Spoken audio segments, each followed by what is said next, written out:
कि हमारी जो डिमांड, 3 मुख्य डिमांड है हमारी। सबसे पहले आपके फॉर्म जो बीएलओ को दिए उसको विड्रॉ कर लें। सेकंड नंबर पे ईओर के लेवल पे इसके वो उसकी जांच हो।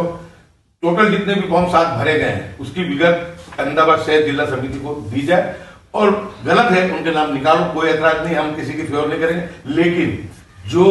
हमारी गाइडलाइन कहती है उसके मतलब किसने गलत फॉर्म 7 भरा है उसके खिलाफ ईआरओ को ही कंप्लेन लिखानी चाहिए। ये आपका दायित्व है, ये आपकी फर्ज है, और हम उम्मीद रखते हैं कि आप अपनी संवैधानिक फर्ज जो है वो निभाएंगे और फरियाद दाखिल करेंगे। और सर नहीं करेंगे तो हम भी 10-10, 20-20 हजार फॉर्म जमा कराएंगे सर, हम भी जमा कराएंगे, हम भी कल से यही करेंगे।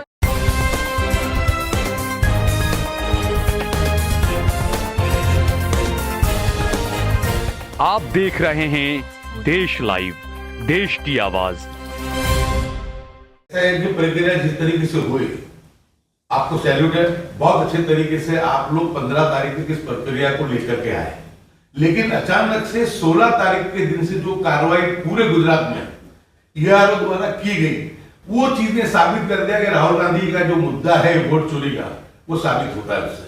कि इतनी अच्छी प्रक्रिया, इतने सब बीएलओ ने अपनी जान गंवाई, किसी बीएलओ ने बेचारे ने जो शहादत दी, किसी ने बेचारे ने आत्महत्या कर ली, कितनों को अटैक आया, और उन्होंने सब प्रक्रिया कंप्लीट कर ली, मैपिंग कर लिया, मिसमैच कर लिया, सब कंप्लीट कर लिया, और उसके बाद अचानक से एक साथ, यानी मेरी दरियापुर विधानसभा की बात करूं सर तो 29,000 फॉर्म, दाना लिमड़ी में 36,000 फॉर्म, इमरान भाई का 21,000 फॉर्म, यानी खाली अहमदाबाद जिले में 5 लाख से ज्यादा का फिगर जाता है, और पूरे गुजरात में 18 लाख से ज्यादा ये फॉर्म 3 दिन में जमा किए गए। इतने फॉर्म कैसे 7 नंबर के कलेक्टर ऑफिस से इनको दिए गए? पहले तो वो सवाल होता है कि इतनी बड़ी मात्रा में जब हम फॉर्म मांगते हैं कांग्रेस वाले, तो हमको 20 फॉर्म, 25 फॉर्म, 50 फॉर्म दिए जाते हैं, और 40-40 हजार फॉर्म एक विधानसभा में दिए गए। तो ये साबित करता है कि इसके अंदर तंत्र भी कहीं ना कहीं जुड़ा हुआ है। ये मेलाफाइड इंटेलिजेंस जो चल रहा है उसके अंदर तंत्र की भी भागीदारी इसमें है। हमारा तो इतना ही कहना है कि जो ये लोग फॉर्म जमा करा के गए, उस वक्त में सीसीटीवी कैमरे लगे हुए हैं, ये बच के बच ले गया, सीसीटीवी फुटेज जो है वो भी डिक्लेयर होनी चाहिए। 7 नंबर के फॉर्म आप बीएलओ को मत दो सर, 7 नंबर का फॉर्म भरने वाले की खुद की जिम्मेदारी है कि वो जिसके खिलाफ फॉर्म भर रहा है उसके खिलाफ के एविडेंस, पुरावे, आधार पुरावे वो देगा। अगर वो आधार पुरावे देने में नाकामयाब होता है तो आप ही के कमीशन की गाइडलाइन के मुताबिक और जो हमारी पिनल कोड के तहत जो है कार्रवाई, उसमें 1 साल की सजा, 1 लाख का दंड, या दोनों हो सकता है। तो हम तो ये कहते हैं कि पहले अगर इसके अंदर जिन लोगों ने 7 नंबर के पुरावे दिए, बीएलओ को मत दो, उसको रोक दो। दूसरा कि ये ईआरओ लेवल पे इसकी तहकीकात पहले होनी चाहिए। अगर उसमें गलत है, कांग्रेस पार्टी किसी भी गलत मतदाता को बचाना नहीं चाहती है। कांग्रेस पार्टी कोई धर्म जाति में मानती नहीं है। मुस्लिम समाज को टारगेट क्या होता है, लेकिन सिर्फ मुस्लिम को भी ऐसा नहीं है, दलित भी है, ओबीसी भी, और कांग्रेस के समर्थक अगर उजड़िया समाज के लोग हैं तो उनको भी टारगेट किया है। ये तो पहली जो पैदा हुआ सिर्फ मुस्लिम में पैदा हुआ है, लेकिन गुजरात में 18 लाख लोगों से ज्यादा का ये मामला है। तो आपको पहले तो सर जो ये 7 नंबर के फॉर्म अहमदाबाद जिले में जो आए हैं पूरी 21 विधानसभा में, वो हमारे शहर अध्यक्ष हमारी पार्टी को आपको देना चाहिए कि 7 नंबर के फॉर्म आए, वो हमारा अधिकार भी हमको मिलना चाहिए। दूसरा कि हमको मतदाता को मत बुलाओ,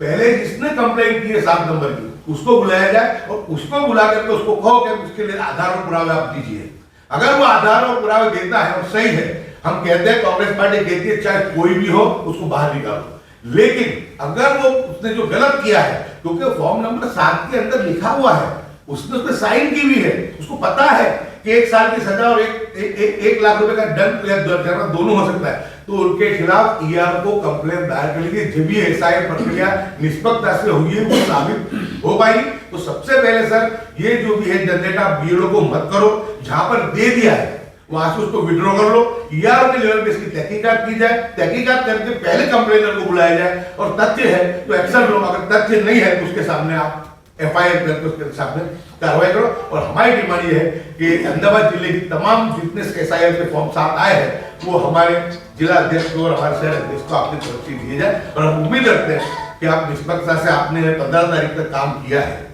ये जो गड़बड़ी हुई है 15 के बाद हुई है, तो आपने जिससे पहले काम किया इसी तरीके से आज भी करेंगे, क्योंकि ये संवैधानिक मामला है, ये लोकतांत्रिक प्रक्रिया को बचाने का मामला है। ये किसी हिंदू मुस्लिम की बात नहीं है, ये संवैधानिक अधिकार को छीनने की बात है, उस पर तराप है, उस पर डकैती है। तो आपसे विनती है, आप एक सज्जन कलेक्टर है, हमको आपके लिए बहुत गर्व है, मान है, सम्मान है। तो आप जो रजूआत हम कर रहे हैं इसमें भी आप अपना रिप्लाई भी देंगे और ये उम्मीद करते हैं कि आप अपने माध्यम से प्रेस को भी ब्रीफ करेंगे और प्रेस को भी कहेंगे कि आप हमारी कंप्लेंट के बारे में क्या कार्रवाई करने जा रहे हैं। आज रोज गुजरात प्रदेश कांग्रेस समिति के अध्यक्ष श्री अमित चावड़ा जी के आदेश अनुसार अहमदाबाद शहर कांग्रेस अध्यक्ष श्रीमती सोनलबेन पटेल, विधायक इमरान खेड़ावाला जी, विपक्ष के अहमदाबाद के नेता शहजाद खान, शाहनवाज भाई, नीरव बख्शी जी, पंकज शाह जी, अमित नायक जी, सभी ने आज कार्यकर्ताओं के समेत आकर के हम लोगों ने आज एक आवेदन पत्र कलेक्टर श्री को दिया है। उसमें मुख्य मांग हमारी इतनी ही है कि सबसे पहले जो ये 7 नंबर के फॉर्म अहमदाबाद शहर और ज़िले में भरे गए हैं वो तमाम 21 ज़िले की 7 नंबर के फॉर्म की यादी जो है हमारे शहर अध्यक्ष को दी जाए।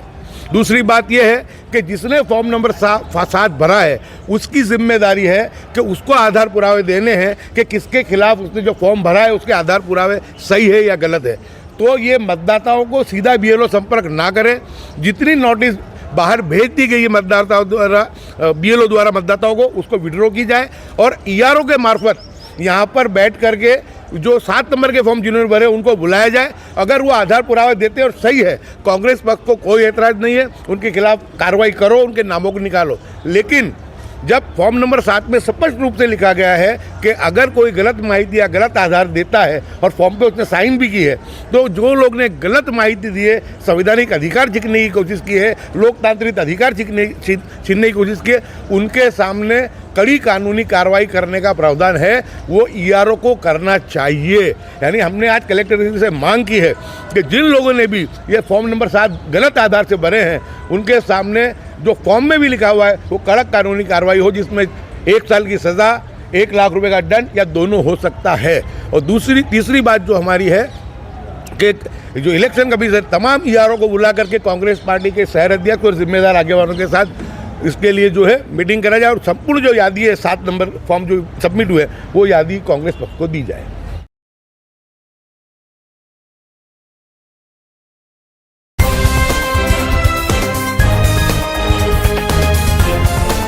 देश और दुनिया की तमाम छोटी और बड़ी खबरों के लिए हमारे चैनल को सब्सक्राइब करना न भूलें और बेल का बटन जरूर दबाएं।